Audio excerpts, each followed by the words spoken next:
These are my picks for the best metal albums of May, and I guarantee you haven't heard all of them.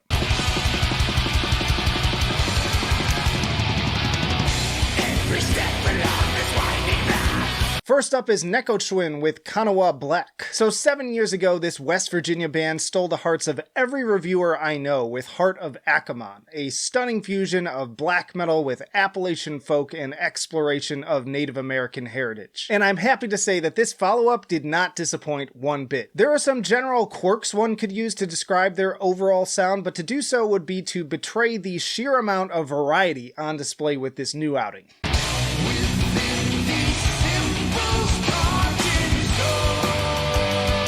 The title track had me reflecting on what it might sound like if Chemist collabed with Panopticon, the Animals as Leaders-esque tapping acoustic guitar work on the Murky Deep is fucking magical, A Cure for Winter Plagues gets super funeral doomy, while Generations of War contrasts malevolent-sounding harmonized guitars with what sounds like a cording flute. And then both Visions, Dreams, and Signs, an epic closer across the divide, are brimming with moody acoustic and soaring blackened melodic riffs on par with early Opeth. Another majestic display of unbridled passion and creativity that's sure to go down as one of the best black metal albums of 2022. Next up is Primitive Man with Insurmountable.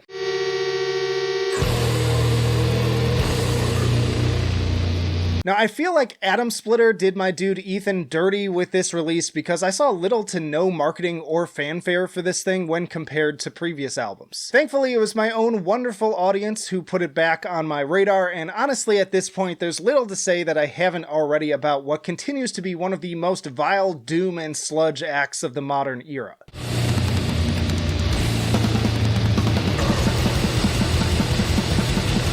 This is 39 minutes split up over 4 tracks of pure vitriol in the form of lumbering walls of distortion, eerie, ambient atmosphere, and of course, Ethan McCarthy's always harrowing death bellows. Regular viewers know I'm not much for doom in general, but I always make an exception for Primitive Man, and if you're in the same boat, you should too. You can also check out my interview on the podcast with Ethan right here on the channel, one of my favorite guests to date. Then we have Blut Aus Nord with Disharmonium, Undreamable Abysses.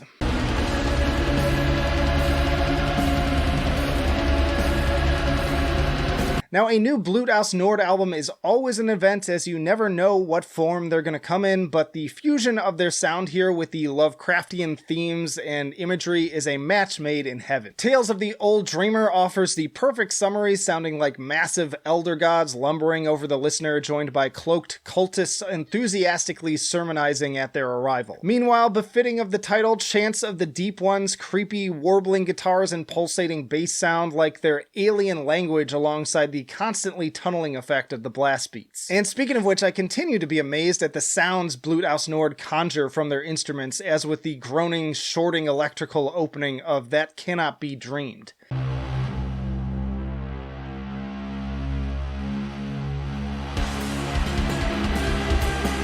Every track is brimming with atmosphere and truly the ultimate culmination of the Unnameable in sonic form. Another masterpiece, 7 tracks and 47 minutes that was captivating from start to finish. Check out the tier list for my full review and ranking within their discography. Next up is Sensory Amusia with Breed Death.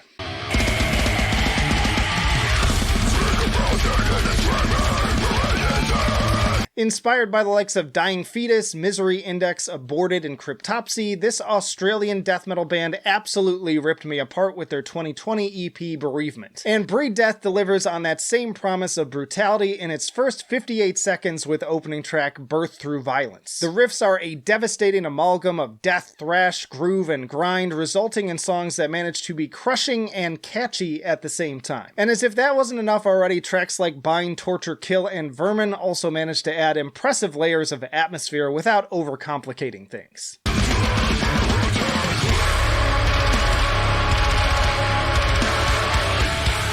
That's not even to mention the impressively dynamic vocal performance ranging from totally understandable death bellows and blackened snarls to completely indecipherable gutturals. And once more, Sensory Amusia is one of those bands that recognizes less is more in this genre, keeping the runtime to a lean and mean 32 minutes, punishing stuff, maybe one of my favorite death metal releases of the year so far. Switching things up again, we have Cave In with Heavy Pendulum.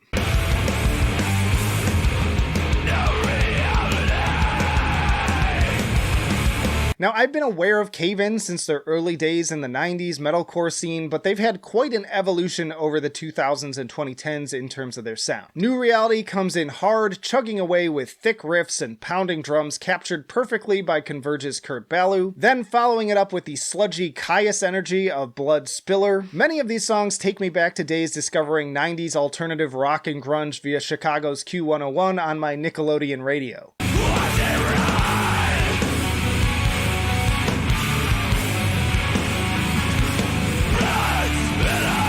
There's so much angst and vitality throwing through the veins of this entire record, from the seemingly endless jamming guitar hooks to Brodsky's pristine vocal performance, his moody crooning only making the explosions of raw violence all the more impactful. Again, as someone who grew up on a steady diet of hard rock in the vein of Quicksand and Helmet, I am starved these days, and I would trade the entire channel to have music like this reign supreme on the radio waves once more. Then we have Malthusian and Suffering Hour with Time's Withering Shadow.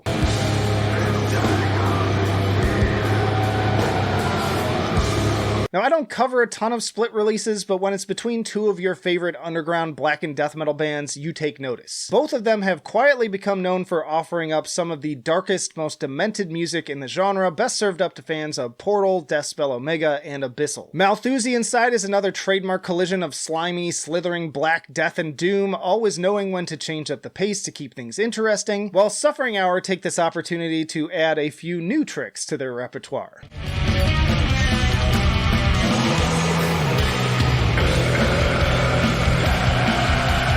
In addition to their usual haunting atmosphere, they also incorporate harmonica, Spanish guitar, and plenty of reverb on the electric guitar to craft what sounds like the soundtrack to the most harrowing spaghetti western never made. I've heard a number of bands toying with this interesting sort of blackened cowboy music, but I think Crawling Embers may be the most successful execution I've heard of it to date. Miserable music from two of the most underrated and interesting bands around. Then we have Godmother with Obeveklig.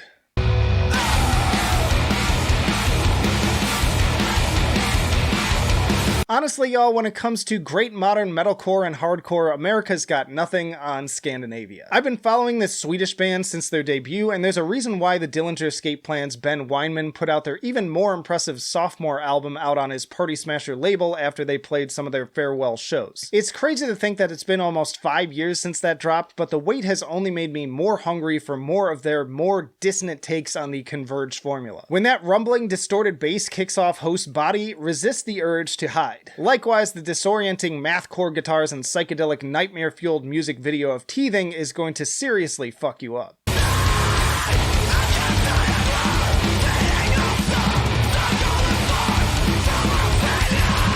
I need an adult! It may only be an EP, but Godmother are not interested in wasting any of your time. They squeeze every last drop out of those 10 minutes and leave you feeling battered, bruised, and ready to just spin it all over again. Switching things up again, we have Horn with Verzet.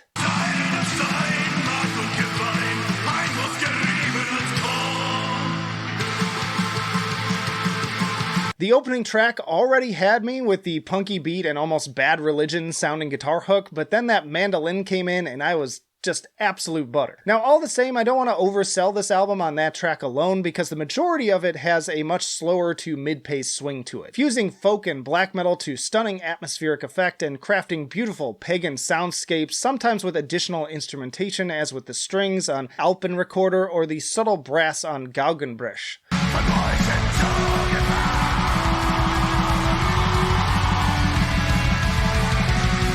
Vocals come in both harsh and clean varieties, the latter seeming to carry a certain ancestral spirit, whether delivered in English or German. And even if you don't speak the latter, the performances speak volumes in terms of raw emotion. I'd also argue that because of the overt focus on folk, this would make for a great gateway album for those who genuinely find black metal too esoteric. Then we have Gwendid with Censored.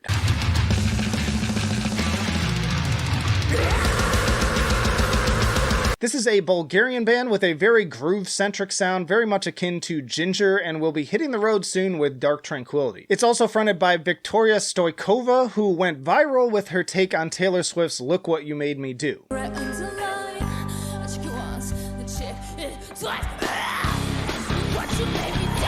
Tracks like Martyrdom, This Is a War, Spider, and Dreadful are intensely aggressive and sure to get your head bobbing, while also providing plenty of deeply sensitive lyrical content, most notably with the lead single, which is one of those words you can't say on YouTube if you want to keep your video monetized.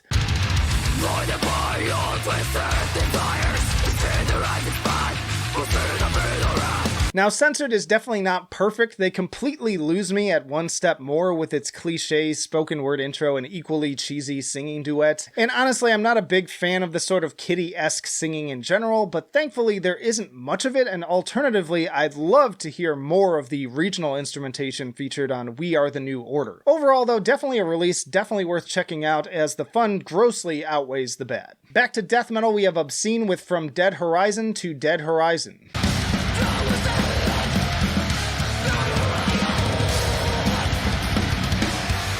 Now, I get a lot of death metal in my inbox, but only a small percentage of it really piques my interest enough to make the end of month list. Enter Obscene with this excellent release that should appease both fans of modern and old school sounds. The production on this album perfectly captures the vibe of a raw live performance, but with just enough studio magic to also let each instrument really pop in the mix. Gritty, dark atmosphere and animal aggression combined with killer explosions of melodic leads, and the drum solo that kicks off Faith Through Pain is just one of the many standout moments.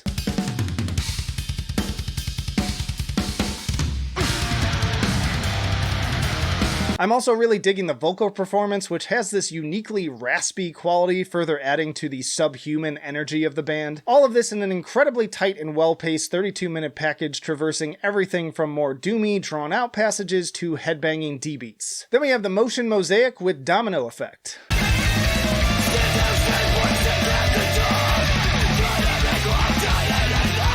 Short one here for a short release, but if you love mathcore in the vein of the Dillinger Escape Plan and the Number 12 Looks Like You, you're going to want to check out this follow-up to their already excellent full-length. Option kicks off straight out of Miss Machine, but evolves into something uniquely their own, with flourishes of clean singing and uplifting melodies somehow seamlessly blending with these stank-face grooves and technical drumming. Spork likewise opens like an outtake from Calculating Infinity, taking the listener through a thrilling gauntlet of unpredictable pace changes. Yeah, it's only 2 tracks, but if you're a lover of the genre like me, you can always check out Avant Garbage if you missed it back in 2020. It was one of my favorite albums of that year, or you could pair it with another similar EP in Chamber with Carved in Stone.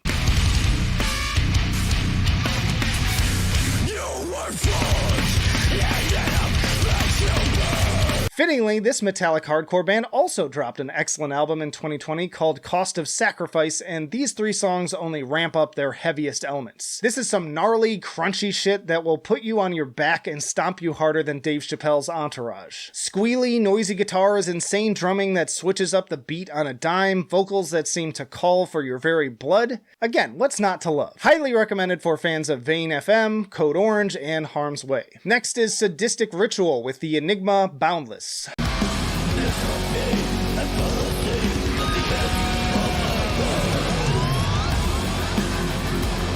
This is the second album from the Atlanta self-described psychedelic thrash band, and while that description certainly holds true in part, there is also plenty of black metal influences on display, with some of the slower tracks in particular like Murmur and Maelstrom of Consciousness reminding me quite a bit of Watain. Regardless of style though, there's no denying the sheer energy and riffage on display here. Area Denial being an obvious standout with its relentless pace, ripping solos, and punishing bass tone.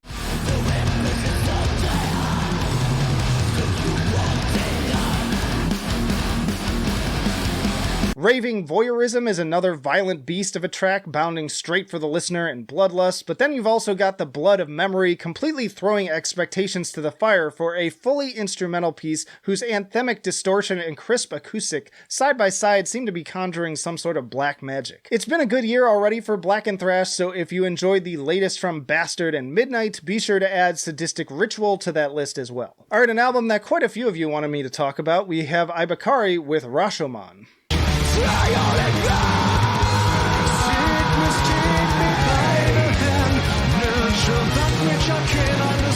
Now, on paper, a collab between Trivium's Matt Heafy and legendary black metal musician and Emperor frontman Ishan doesn't sound like it should work. And while this album definitely stumbles in places, it's still easily one of the most interesting and atmospheric releases this month. Honestly, the opening is a great place to start with the almost Igor-esque gypsy folk intro of Hakanaki Hitsuzan leading into the epic Kagutsuchi, much more seamlessly than my pronunciation, I might add. Damn you! You get in the easy ones! But it's these moments where the additional stringed instruments and Ishan's sultry, clean singing really take the listener to another place. And then interesting features from Gerard Way and Behemoth's Nurgle are just icing on the cake.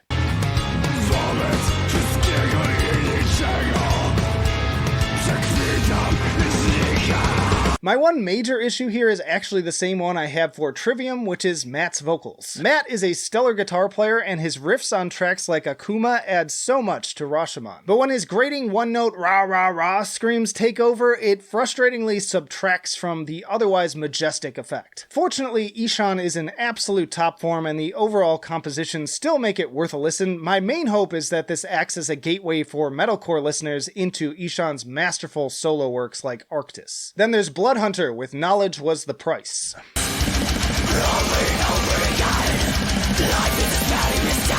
Now, while I'm definitely intrigued to hear what comes of Arch Enemy's seemingly more power metal direction, Bloodhunter is the band most effectively filling the gap left since the Angela Gossow era. Diva Satanica, also of Nervosa, possesses both the viciousness and showmanship of those glory days alongside impressive melodic death metal musicianship that goes toe-to-toe with classics like Wages of Sin and Doomsday Machine. Even the guitar-driven instrumental A Relentless Force is an absolute shredfest up there with Malmsteen's best work, while the Forsaken Idol brings both infectious headbanging chugs and a great guest feature from Therion's Rosalia Serum.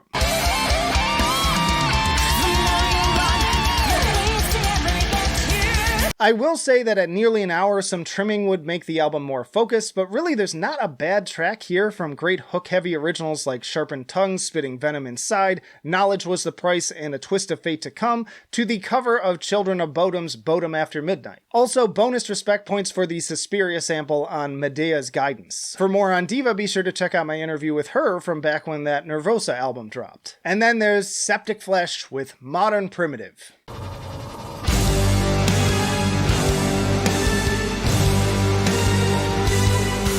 It's been a long road and several pounds later waiting for this one, but Modern Primitive is finally here, and it did not disappoint one bit. In addition to the usual bombastic explosions of brass and haunting strings, we also get a lot of regional influences in both the instrumentation and backing vocals. I would even go so far as to say that this album contains some of the band's best orchestration to date, with Coming Storm's raging whirlwind of woodwinds and screeching bows, or a Desert Throne going full-on Lawrence of Arabia soundtrack. And then, of course, all of this class contrasted with the big lumbering riffs of tracks like Hierophant and Neuromancer, as well as Spyros' inhumanly deep death growls.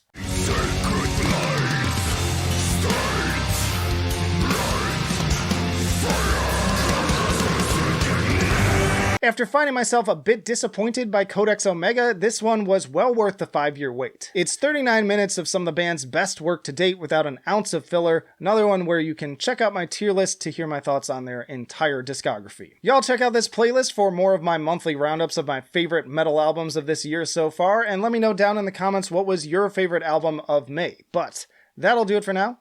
Flight of Icarus signing off. I will see you in the trenches.